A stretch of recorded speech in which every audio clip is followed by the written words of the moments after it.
वालेकुम। ये आज आवारागर्दी करता हुआ मैं शेखुपुरा हिरन मीनार पहुंचा हूँ। मुग़लों की अहम यादगार है ये, और यहाँ पर हज़रत शेखू का हिरन फौत हुआ था, तो उसने उसकी याद में ये हिरन मीनार बनाया।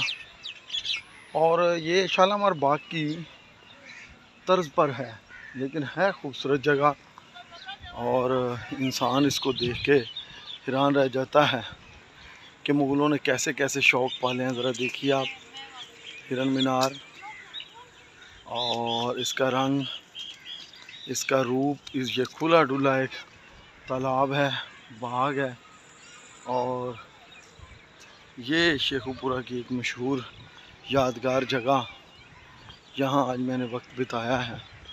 और ये दिलचस्प भी है और ख़ूबसूरत भी है, लेकिन उन लोगों के लिए जो हेरिटेज का ख़ास मिजाज रखते हैं, आवारगी का ख़ास शौक़ रखते हैं। बहुत शुक्रिया, थैंक यू वेरी मच।